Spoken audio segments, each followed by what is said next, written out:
একটা শব্দের মধ্যে পুরা লক্ষ্যটা কিভাবে জনাব তারেক রহমান সাহেব উচ্চারণ করেছে। সবার আগে বাংলাদেশ, আর এরা সবার আগে গ্রামীণ ব্যাংক, সবার আগে ট্যাক্স দেবো না 6 বছর, সবার আগে লাইসেন্স চাই বিদেশের লোক পাঠাবো ম্যান পাওয়ারে আদৌ। আর ওখানে গিয়ে বলছে জাপানে 1 লক্ষ লোক যাবে। আমার মনে হয় ওই ব্যবসা করার জন্য ওখানে গেছে। স্পষ্ট করে একটা। আসসালামু আলাইকুম প্রিয় দর্শক, আশা করি সবাই ভালো আছেন। দর্শক, আজকের ভিডিওতে একটা রিকোয়েস্ট থাকবে, সেটা হচ্ছে যে আমার এই ভিডিওটি আপনারা সাবস্ক্রাইব করবেন। যারা ফেসবুক থেকে দেখছেন তারা ফলো দিয়ে পাশে থাকবেন। প্রিয় দর্শক, আজকে দুদু ভাইয়ের কিছু কথার জবাব দেব, কারণ দুদু ভাই যে সমস্ত কথাগুলো বলছে আমি সেই কথাগুলোর বাস্তবতা জনগণের সামনে তুলে ধরবো। সে যা বলেছেন কতটুকু যৌক্তিকতা সম্পন্ন কথা বলেছেন, দর্শক এটা আপনারা বিবেচনা করবেন। দুদু ভাইয়ের প্রথম যেই কথাটা সে বলেছে যে একটা শব্দের মাধ্যমে তারেক জিয়া পুরো বাংলাদেশের লক্ষ্যকে নির্ধারণ করে দিয়েছেন। দুদু ভাই, একটা কথা, সেটা হচ্ছে যে এই তারেক জিয়াই দেশের সব না, আমরা জনগণ আছি। আমরা জনগণ যদি না থাকি, তারেক জিয়া বা আপনি কিছুই না, আমাদের দিয়ে আপনাদের রাজনীতি। তো আমরা যেটা চাবো সেটাই হবে। আর সেকেন্ডলি হচ্ছে যে আপনি যেইভাবে তারেক জিয়ার ওই কথাটাকে আপনি মেনশন করেছেন, তাতে মনে হচ্ছে যে আপনি এখানে কি বলবো, আপনি এখানে তেলবাজি করছেন, যেটা সহজ বাংলা। এখানে তেলবাজি ছাড়া আর কিছু আপনি বলেননি। আর থার্ড যে কথাটা আপনি বলেছেন যে ইউনিস সরকার জাপানে গিয়ে লাইসেন্সের জন্য গিয়েছেন, সে লাইসেন্স করতে যাচ্ছে, বিদেশে লোক পাঠিয়ে সে টাকা ইনকাম করবে। অ্যাকচুয়ালি ডক্টর ইউনুস যদি জাপানে 1 লক্ষ লোকের কর্মসংস্থান তৈরি করতে পারে, সেটা আমাদের জন্য বিশাল বড় একটা সৌভাগ্য। জাপানে গিয়ে 1 লক্ষ মানুষ সেখানে কাজ করা মানে মধ্যপ্রাচ্যে প্রায় 6 লক্ষ লোক মধ্যপ্রাচ্যে গিয়ে যেই টাকাটা দেশে পাঠাবে, যেই রেমিটেন্স দেশে পাঠাবে, জাপানে 1 লক্ষ লোক গিয়ে তার চেয়ে বেশি রেমিটেন্স বাংলাদেশে পাঠাবে। তো এটা বাংলাদেশের জন্য সুবর্ণ সুযোগ। অন দ্য আদার হ্যান্ড আমি আপনাকে বলবো, আপনাদের সময় কি করেছিলেন মনে আছে? আপনাদের সময় তো শুধু ওই সৌদি, দুবাই, কাতার, মধ্যপ্রাচ্যের বাইরে তো আপনারা লোক দিতে পারেন নাই। বরঞ্চ আপনারা কি করেছেন, মালয়েশিয়া একটা শ্রম বাজার ছিল, সেই শ্রম বাজারটাকে আপনারা ধ্বংস করে দিয়েছেন। মালয়েশিয়া গভর্নমেন্ট খুব অল্প কিছু টাকা এই দেশ থেকে লোকজন নিত, কিন্তু ওই যে চাঁদাবাজি, আপনাদের এই চাঁদাবাজির কারণে পরবর্তীতে মালয়েশিয়া গভর্নমেন্ট বাধ্য হয়েছে যে এই দেশ থেকে ম্যান পাওয়ার না বন্ধ করা। যার দুর্ভোগ এই বাংলাদেশের মানুষ সেটা সাফার করছে, আপনারা সাফার করেন নাই। আপনারা তো ঘুমান অট্টালিকায়, আপনাদের এসি রুমে, কিন্তু সাধারণ মানুষ জানে, যাদের পেট চালাতে কষ্ট হয়, তারা এটার ভুক্তভোগী। তো কথাবার্তা নেক্সট টাইম যা বলবেন একটু সাবধান হয়ে বলবেন দুদু ভাই। 5ই আগস্টের আগের বাংলাদেশ আর এখনকার বাংলাদেশ এক না, সো বি কেয়ারফুল। স্পষ্ট করে একটা বার্তা দিয়ে দিয়েছে রাষ্ট্রের, সরকারের এবং বিএনপি দেশের মানুষের জন্য। সেটি হচ্ছে ডিসেম্বরের মধ্যে নির্বাচন হতে হবে। আপনি ডেট যদি না দিতে পারেন, আমরা একটু অপেক্ষা করবো, তাহলে আমরা ডেট দিয়ে দেবো, আমরা ডেট দিয়ে দেব। দুদু ভাই, খুব জেন্টলি বলতেছি, আপনি কে? Who the hell are you to decide it regarding election? আপনি কে? আপনি ডিসাইড করার কে? আপনি যদি মনে করেন যে জনগণ নির্বাচন চায়, তাহলে একটি গণভোট করেন, একটি গণভোটের আয়োজন করেন, দেখেন জনগণ কেমন নির্বাচন চায়। জনগণ নির্বাচন চায় না, জনগণ সংস্কার চায়, জনগণ এই দেশের উন্নয়ন চায়। জনগণ আর সেকেন্ড টাইম হাওয়া ভবন গড়ে উঠুক, এইটা জনগণ চায় না। সো ইলেকশন, নির্বাচনের ডিসিশন এটা জনগণ মেক করবে, আপনি না। আপনি এটা মেক করবেন না, এটা জনগণ মেক করবে। কখন নির্বাচন হবে এটা জনগণ নির্বাচন হবে। আপনারাই হচ্ছে একমাত্র দল, বিএনপি দল, যারা নির্বাচন চায়। জনগণের কাছে যান, জনগণের সুদৃষ্টি আদায় করেন, জনগণের মন জয় করেন, জনগণই নির্বাচন আপনার হাতে তুলে দেবে। আপনার নির্বাচনের জন্য এতটা উতলা হয়েছেন কেন? চাঁদাবাজি লাইসেন্স নেওয়ার জন্য? এখন যে চাঁদাবাজিগুলো চলতেছে সেই চাঁদাবাজির জন্য?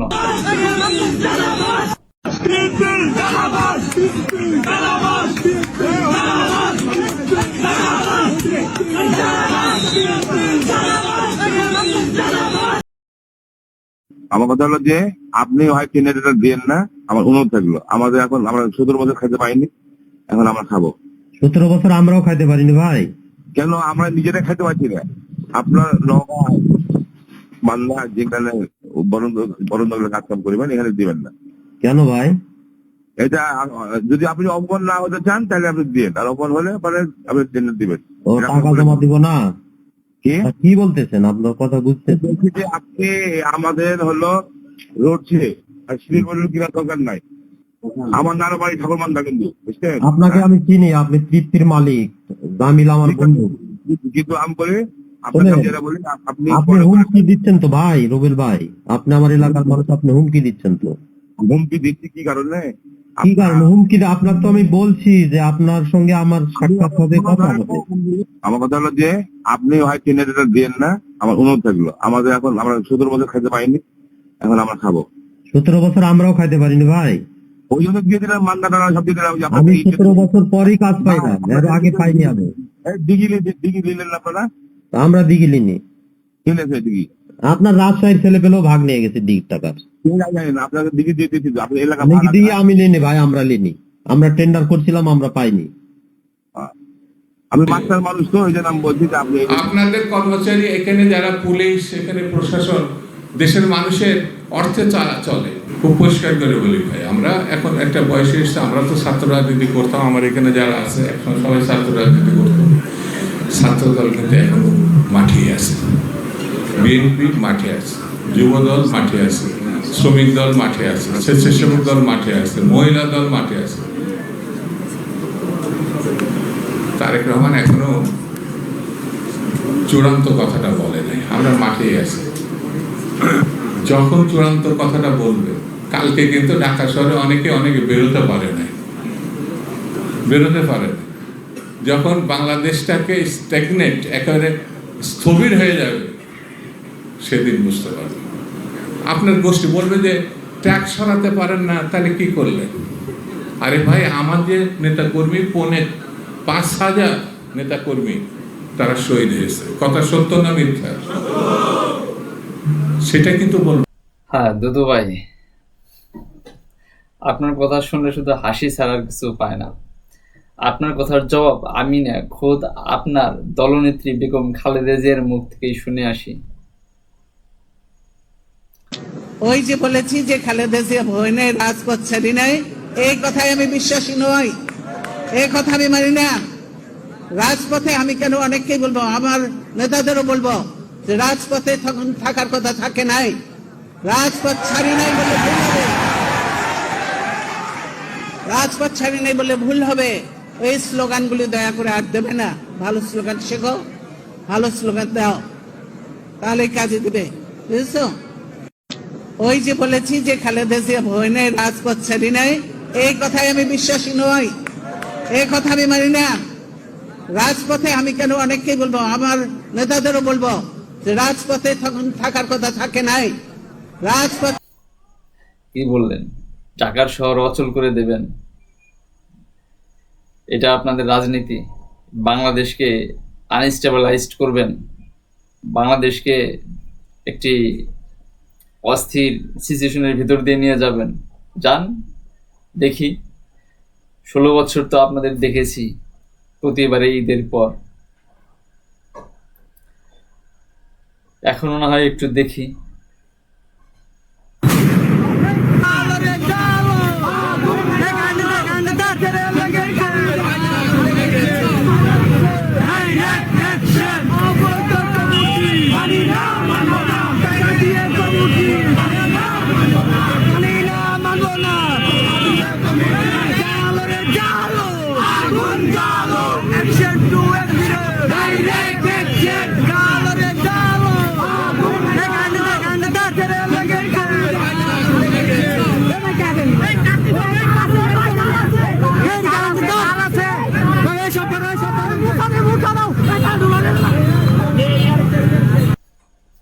দুদু ভাই, আপনারা নির্বাচন না করে আপনাদের ভেতরে আগে দলের সংস্কার করেন।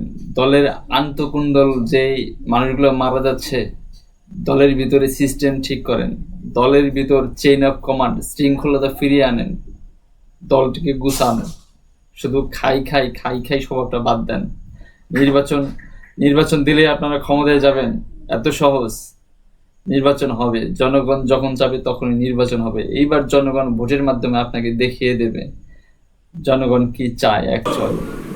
সেটা কিন্তু বলবে না যে বিএনপি তারেক রহমান সাহেবের নেতাকর্মী ৫,৫০০ 16 বছরে নিখোঁজ অথবা ঘুমাইছে।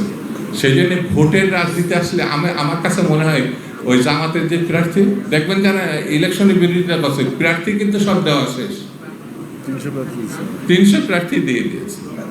আমি একেবারে চ্যালেঞ্জ করে বলছি, জামাতে ইসলামের যে প্রার্থী তার স্ত্রী যদি তার সামনে প্রকাশ্যে ভোট না দেয়, দেখবেন গোপনে দিলে পরে সে ধানের শীষে ভোট দেয়। আমি এটা নিশ্চিত এই কারণে, তাদের উপরে যে অত্যাচার করা হয় পারিবারিকভাবে, সেটি বাইরের মানুষ জানলে এটা অমানবিক। তো ভাই, কথাটা তো মিথ্যা না। আপনারা তো একটা বালুর ট্রাক সরাইতে পারেন নাই, পারছেন? খালেদা জিয়ার জেল থেকে তাকে মুক্ত করতে পারছেন? পারেন নাই তো। আপনারা যদি এই যে এখন যে বললেন যে আপনার শ্রমিক দল, স্বেচ্ছাসেবক দল, বিএনপি, ছাত্র দল সবাই মাঠে আছে, যখন আপনার নেত্রী জেলে ছিল তখন আপনারা কোথায় ছিলেন? তখন মাঠে ছিলেন না, তখন পারেন নাই। আপনাদের মতো তেলবাজ নেতাদের জন্য খালেদা জিয়া বছরের পর বছর জেলে ছিল, এর জন্য আপনারা রেসপন্সিবল। আজকে তেলবাজি করতেছেন, এই আজকে সাহস দেখাচ্ছেন, এই সাহসটা তখন দেখান নাই কেন? তখন পারেন নাই। 16 বছরে বললেন 5,000 নেতাকর্মীর লিস্ট আপনার কাছে আছে। আমি শিওর যে আপনার কাছে এই 5,000 নেতাকর্মীর লিস্ট নাই, আপনি একটা অনুমান ভিত্তিক কথা বলছেন। খালেদা জিয়াকে যেদিন বালুর ট্রাক দিয়ে তার বাসার সামনে অবরোধ করে রাখে, একটা বিএনপির নেতাকর্মীকেও তো আমরা দেখি নাই এর প্রতিবাদ করতে। আজকে বড় বড় কথা বলতেছেন। জনগণ আপনাদের এই ভাওতাবাজি সবই বুঝে, সময় হলে ইনশাল্লাহ সবাই আপনাদের এর জবাব ঠিকই পেয়ে যাবেন। আর লাস্ট আপনারা যে একটা কথা বলছেন খুব আপত্তিকর, আপনারা বলছেন যে জামাতের ভেতরে তাদের পরিবারের মহিলারা খুব অত্যাচারের ভেতর দিয়ে যায়। এই কথাটা আপনি উজ্জ্ব করেন দুদু ভাই, আপনি এই কথাটা আপনি 100% রং বলছেন। জামায়াতের ফ্যামিলির ভিতরে যতটুকু শান্তি আছে এটা আপনাদের ফ্যামিলির ভিতরে নাই। জামায়াতের জামায়াতের দলের ভিতরে কোনো আন্তঃকুণ্ডল নাই, আর ফ্যামিলির ভিতরে কিভাবে সমস্যা থাকবে? জামায়াতে ইসলাম হচ্ছে একটি পরিচ্ছন্ন ধর্মভিত্তিক আল্লাহ ভীরু একটি দল। তারা একটি আদর্শকে লালন করে, তারা ইসলামী আদর্শকে লালন করে রাজনীতি করে। সেইখানে তারা মহিলাদের সর্বোচ্চ সম্মানটাই সেখানে তারা দেয়। সো আপনার এরকম বিষোদ্গার, আর এই যে দেখেন আপনারা কিরকম, আপনাদের মানে মুখে একটা ভেতরে আরেকটা, তার আরেকটা প্রমাণ দেখেন। আপনার ছাত্র দলের নেতা যেইভাবে কথাগুলো বলে, এতে বোঝা যায় যে আপনাদের ভেতরে কি আর বাইরে কি। এইটা শুনুন দুদু ভাই, তারপরে জনগণ ডিসাইড করবেন যে আসলে বিএনপির ভেতরে কি বাইরে কি। ঠিক আছে, খোদা হাফেজ দর্শক, ভালো থাকবেন, থ্যাংক ইউ। আমি আপনাদের চ্যালেঞ্জ করে বলছি, কোন ব্যবসায়ী, বাংলাদেশের একজন ব্যবসায়ী কেউ আমাদেরকে একটি টাকা চাঁদা বাবদ কিংবা স্বপ্রণোদিত হয়েও আমাদেরকে দেয়নি। আমি আপনাদের